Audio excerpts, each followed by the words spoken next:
जैसे कि 2025 जो है वो अपने इख्तिताम को पहुंच चुका है।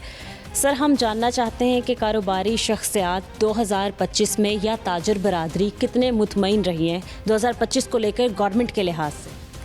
जी देखें, जो हमारी तो सेटिस्फेक्शन एक बिज़नेस कम्युनिटी है, रियलिटी बेस होती है, क्योंकि आपको पता है कि इकोनॉमिक्स ऐसा सब्जेक्ट है कि हम चीज़ों को मैनिपुलेट नहीं कर सकते। और जो हमारे पास इस वक्त फिगर्स हैं, नो डाउट कि हमारे जो रिज़र्व हैं 21 बिलियन US डॉलर हो गए हैं, और हमारी स्टॉक एक्सचेंज भी है 172,000 की जो बैरियर है उसने क्रॉस कर लिया है। बट कुछ रियलिटीज़ ऐसी हैं जिसकी वजह से हमारी जो इकॉनमी है वो बेहतर तरीके से परफॉर्म नहीं कर रही। रीज़न बिहाइंड कि उसमें हमारी जो कॉस्ट ऑफ प्रोडक्शन है वो बहुत ज़्यादा है। उसके भी दो वजूहात हैं मेनली। एक हमारा जो पावर टैरिफ है वो बहुत ज़्यादा है, रेट ऑफ इंटरेस्ट जो है वो बहुत ज़्यादा है, और सबसे अहम बात ये है जो हमारे डिपार्टमेंट हैं स्पेशली FBR, वो प्रो बिज़नेस इस वक्त जो उनके जो रोल होना चाहिए प्रो बिज़नेस या जो इकोनॉमी में बेहतरी के लिए या फैसिलिटेटर का जो किरदार अदा करना चाहिए उनको नहीं, वो सही तरीके से अदा नहीं कर पा रहे, जिसकी वजह से हमारे यहाँ एक तो इंडस्ट्रियलाइजेशन नहीं हो रही।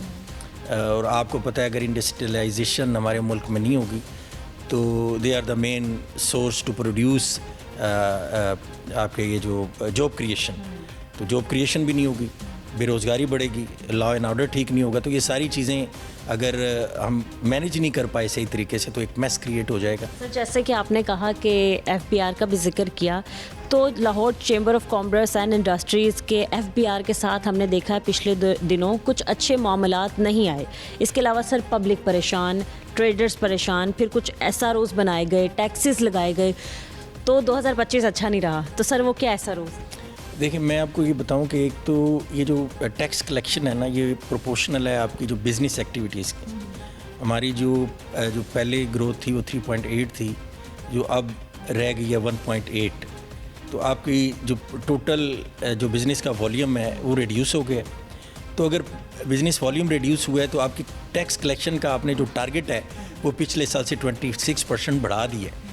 तो इसका मतलब ये हुआ कि आपके पास यानी आपने बिज़नेस एक्टिविटी कम कर दी है और टैक्स कलेक्शन बढ़ा दी है, जबकि ये दोनों चीज़ें डायरेक्टली प्रोपोर्शनल हैं। यानी अगर आप यानी बिज़नेस एक्टिविटीज़ बढ़ेंगी तो टैक्स कलेक्शन ऑलरेडी बढ़ जाएगी। तो जब तक आप यानी अपनी बिज़नेस एक्टिविटीज़ को नहीं बढ़ाएंगे, आपकी टैक्स कलेक्शन का हदफ पूरा नहीं होगा। और आप जो है इस वक्त जब टैक्स कलेक्शन आप थ्रू इन्फोर्समेंट के ज़रिए आप कलेक्ट करना चाह रहे हैं, जिसकी वजह से हमारा कैपिटल बड़ी तेज़ी से ड्रेन हो रहा है। पहले हम कहा करते थे, आज से चंद साल पहले जो एक फिगर आई थी हमारे UAE के कंट्री में हमारे को 12 बिलियन US डॉलर वहाँ डंप है, लेकिन अभी रिसेंट फिगर जो एक आप समझ लें कि अप्रॉक्सीमेट भी हो सकती है, वो 100 बिलियन तक ये जा चुकी है हमारी इन्वेस्टमेंट। तो हमने फॉरेन इन्वेस्टर को यहाँ पे क्या अट्रैक्ट करना है, हमारी लोकल इन्वेस्टमेंट यहाँ से जा रही है। उसकी वजह यही है कि हमारी पॉलिसीज़, हमारा जो ईज़ ऑफ डूइंग बिज़नेस है यहाँ पे, उसके पैरामीटर ठीक नहीं है। हम बहुत अरसे से कह रहे हैं कि बहुत सारे ऐसे आपके जो टैक्स कलेक्शन के इदारे हैं, इनको क्लब करके आप टैक्स कलेक्ट कर सकते हैं, इनको कम किया जा सकता है। आप अपनी टैक्स जो रेशो को बढ़ाएं, जो कम करें, जितनी आप टैक्स रेशो बढ़ाएं। इसकी मैं सादा सी मिसाल देता हूँ, किसी भी आप प्रोडक्ट की अगर सेल लगा देते हैं तो वो प्रोडक्ट ज़्यादा बिकती है। तो इसी तरह जितना भी आप टैक्स कलेक्शन का जो रेशो है, जो उसकी रेट ऑफ टैक्स है, वो जितनी कम रखेंगे, आपका टैक्स नेट जो है उतना ही बढ़ जाएगा। बिल्कुल सर, हमने देखा कि गवर्नमेंट के अदाद-ओ-शुमार और ज़मीनी हक़ाइक़ में हमें हमेशा जो है वो फ़र्क नज़र आया है। 38% पे थी महंगाई की शरह, 7% पे लाई गई। ये गवर्नमेंट के अदाद-ओ-शुमार है।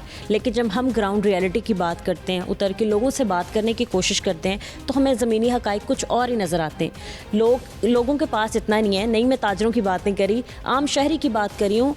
वो 200 रुपये तक चीनी भी अफोर्ड नहीं कर सकते। महंगाई की ये शरह या ये सिचुएशन है। तो सर कहीं ना कहीं हमें डिफरेंस नज़र आता है। तो गवर्नमेंट को क्यों नहीं नज़र आता फिर? देखिए, मैंने जिस तरह पहले जिक्र किया था कि ये चीज़ें जो आपकी कॉमर्स रिलेटेड होती हैं उनको आप मैनिपुलेट नहीं कर सकते।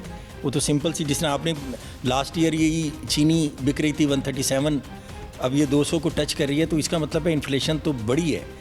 तो हम जो है इसी बात का, जब ये सारी चीज़ें देखें, कॉस्ट ऑफ प्रोडक्ट जब बढ़ती है तो कोई भी बिजनेसमैन, कोई भी इंडस्ट्रियलिस्ट, अगर उसकी कॉस्ट बढ़ जाएगी तो वो अपनी प्रोडक्ट के ऊपर ही डालना है।